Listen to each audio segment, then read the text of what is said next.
लेकिन जब उन मजदूरों को भेजने की बात आती, ना इनके पास बस होती ना ट्रेन होती।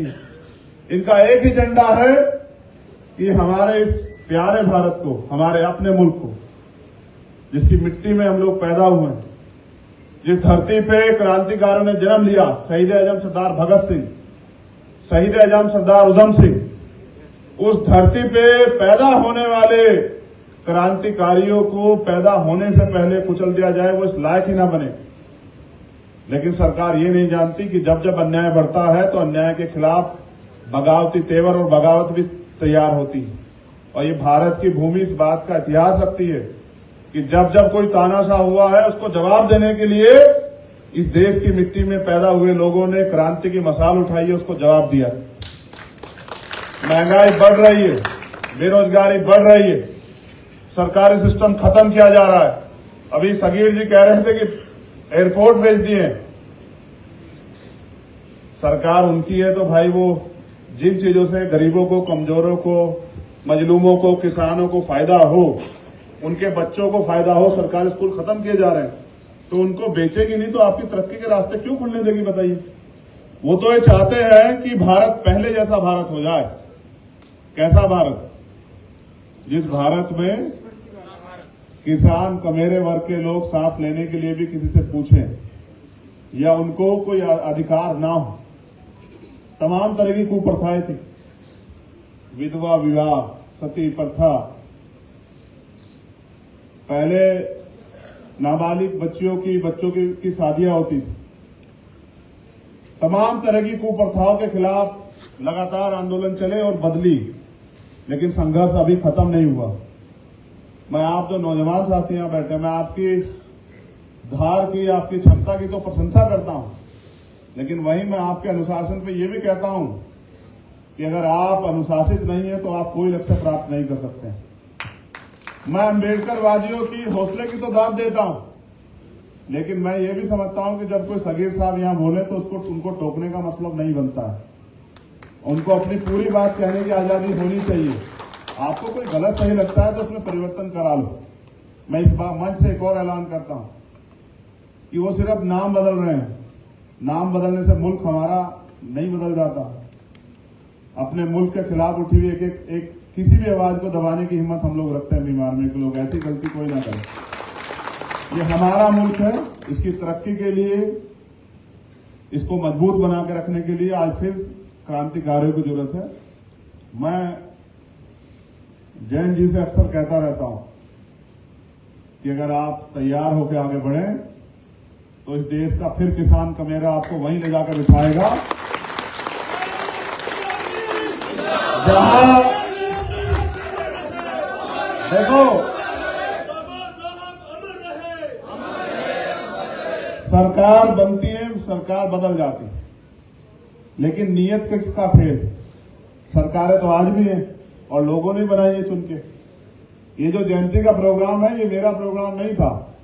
इसके लिए मुझे जयंत चौधरी जी ने कहा कि भाई हम सर छोटू राम की जयंती मनाना चाहते हैं, वो आप लोग अपने बैनर पे बनाओ, मैं वहां आना चाहता हूं उस प्रोग्राम में। तो यानी कि जितनी आपके अंदर जो है आग है किसान कमेरे को एकजुट करने की, उतनी आग उनके अंदर भी।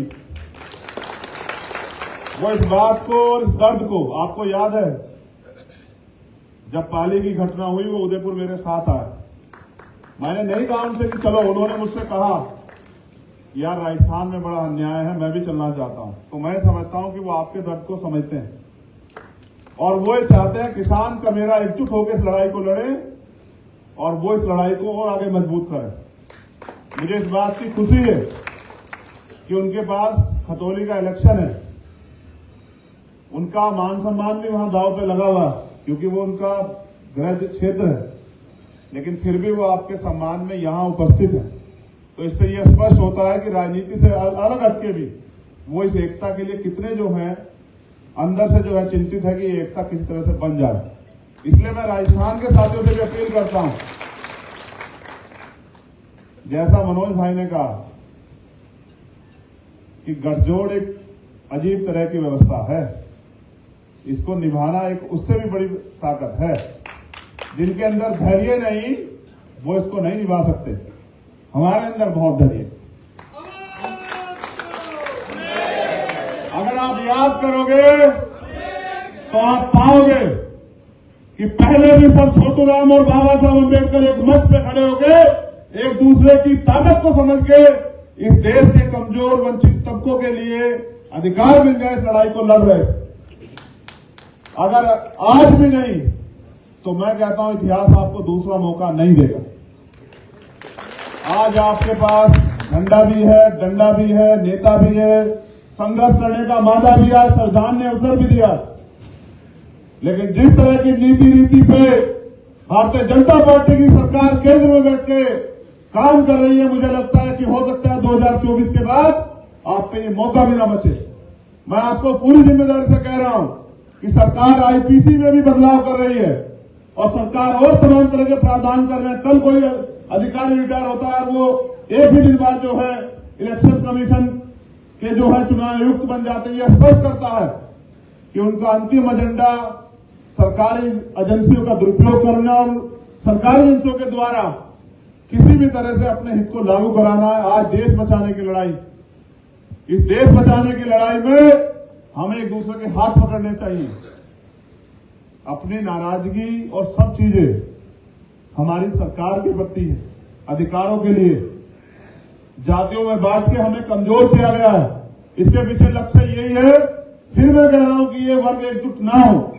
बाबा साहब अम्बेडकर संविधान में हमें वर्ग बना के गए और उनको विश्वास था कि जब ये लोग पढ़ लिख ले जाएंगे, अभी तो अधिकार नहीं है, जब ये लोग पढ़ लिख जाएंगे तो दोस्त और दुश्मन की पहचान करेंगे। लेकिन बुरी बात यह है कि आजादी के 75 साल बाद भी और लोकतंत्र आने के, संविधान आने के 72 साल बाद भी आज भी हमारे लोगों को नहीं पता कि उनका दोस्त कौन है, उनका दुश्मन कौन है। ये पूंजीपति जो हमारे प्रधानमंत्री के मित्र हैं, ये ना देश के सगे हैं ना उनके भी सगे हैं। इसी तरह से ईस्ट इंडिया कंपनी आई थी, पहले देश के बिजनेस पे कब्जा किया, फिर इस देश पे कब्जा किया। लेकिन आज हालात बदले हुए, आज संविधान है, हम पे अवसर है।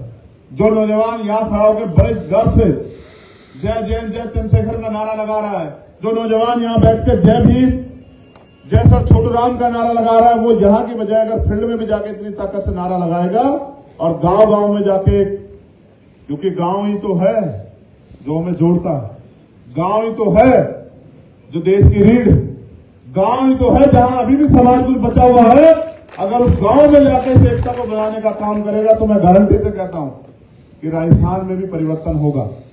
हमारा पूरा प्रयास कि किसान कमेरे एकजुट हो और मैं अपने साथियों से ये निवेदन करूंगा कि जहां किसानों की लड़ाई हो वो बिना संकोच जाया करें। और अगर ये गुलामी काटने के लिए आजादी की लड़ाई खून मांगती हो तो इस देश का इतिहास है कि क्रांतिकारियों ने हमेशा बलिदान दिए। अगर हमें यह आंदोलन अपने खून से भी सींचना पड़ा, पद प्रतिष्ठा तो क्या रखती है।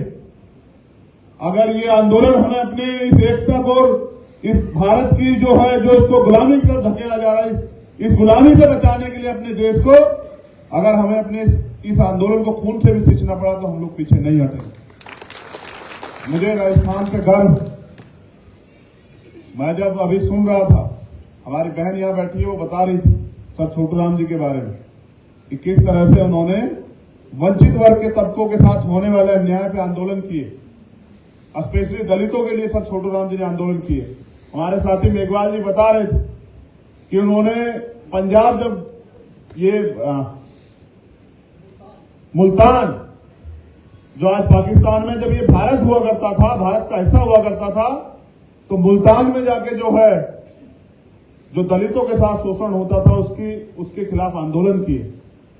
मैं समझता हूं समय समय पे इस अन्याय का सामना, गैर बराबरी का सामना इस देश में रहने वाले वंचित वर्ग के तबकों ने किया, लेकिन आज हम पे अवसर है एकजुट होकर इस अन्याय के खिलाफ लड़ने का और जवाब देने का। जो ये भूल बैठे हैं कि इस मुल्क की मिट्टी में कितना दम है, जो भूल बैठे हैं, जो ये जिनको ये भी याद नहीं, जो चाय बेचते बेचते देश बेचने लगे हैं, उनको ये याद दिलाने के लिए हमारी एकता जरूरी। तो मैं यहां उपस्थित Bhim army, Azad Samaj party, Bhim army student federation और राष्ट्रीय लोकदल के सभी सम्मानित साथियों से कहूंगा कि एकजुट होकर इस लड़ाई को आगे बढ़ाएं, गांव गांव में जाकर लोगों को तैयार करें और फिर देखिए कि किसान कमेरों की समस्याओं का हल होगा। वरना आज हाल ऐसे हैं मुर्गों जैसे, एक को जिसको पकड़ा जाता है वही चिल्लाता है, बाकी लोग तमाशा देखते हैं। आप तमाशबीन नहीं, तमाशबीन होते तो अपने घर में पड़ के आराम कर रहे होते। आप यहां हैं तो इस बात का प्रमाण है कि आप इस आंदोलन को आगे बढ़ा के लड़ना चाहते। बहुत बहुत धन्यवाद।